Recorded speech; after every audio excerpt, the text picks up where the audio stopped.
কিয়ামতের দিন কুরবানির পশু সাক্ষ্য দেবে, জানো কুরবানির অমূল্য ফজিলত।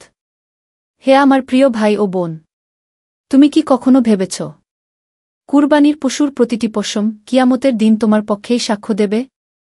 তখন আল্লাহ বলবেন না, এই বান্দা আমার সন্তুষ্টির জন্য রক্ত ঝরিয়েছে, পশু উৎসর্গ করেছে। কুরবানি মানে শুধু গোশতের উৎসব নয়, এটা তাকওয়া ও ঈমানের এক বড় পরীক্ষা।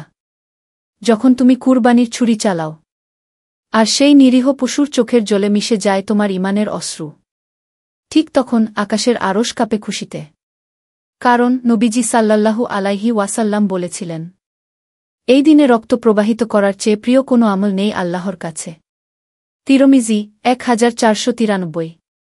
তুমি হয়তো ভাবো একটি পশু, কতটুকুই বা হবে তার ফজিলত? কিন্তু জানো কি, সেই পশুর প্রতিটি পশম আল্লাহর কাছে এক একটি সোয়াবের মুক্তা হয়ে তোমার আমলনামায় যুক্ত হয়। ইবনে মাজাহ 3127।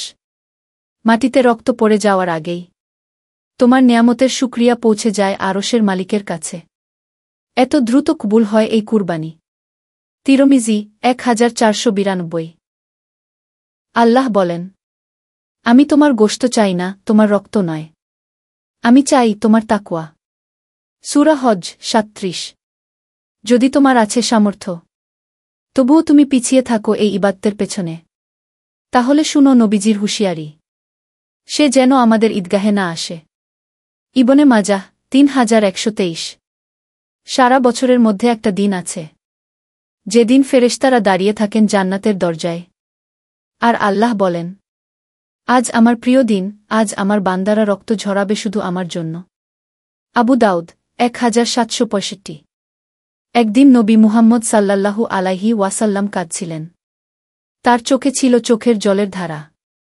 আর ফাতিমা রাজিয়াল্লাহু আনহা এর হাতে তিনি রাখলেন একটি কুরবানির পশু।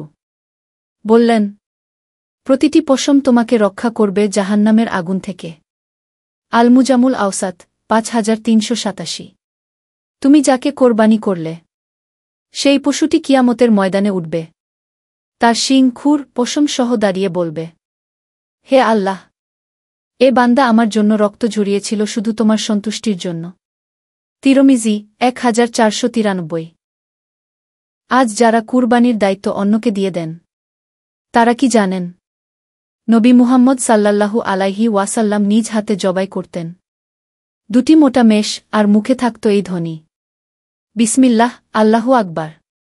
বুখারী 5558।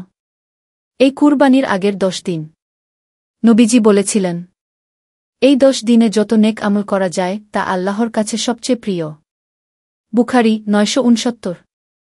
হে ভাই, হে বোন, এই কুরবানির পশুর পশমে লুকিয়ে আছে জান্নাতের সুগন্ধ। এই কুরবানির রক্তে লেখা থাকে তোমার তাকওয়ার গল্প। তুমি যখন আল্লাহর জন্য একটি পশু জবাই করো, তখন জান্নাত তোমার দিকে হাত বাড়িয়ে দেয়। এবার তুমি বলো, এই বছর তুমি আল্লাহর জন্য কি উৎসর্গ করবে?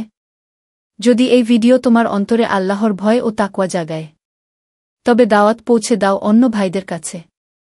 লাইক করো, কমেন্টে লিখো আল্লাহু আকবার, শেয়ার করো যেন অন্যরাও কুরবানির মর্যাদা বুঝতে পারে, আর সাবস্ক্রাইব করো যেন পরবর্তী ভিডিওতেও তোমার হৃদয়ে জেগে ওঠে আল্লাহর প্রেম। আল্লাহ আমাদের সবাইকে কুরবানির আত্মত্যাগ ও তাকওয়ার আসল অর্থ উপলব্ধি করার তৌফিক দিন। আমিন।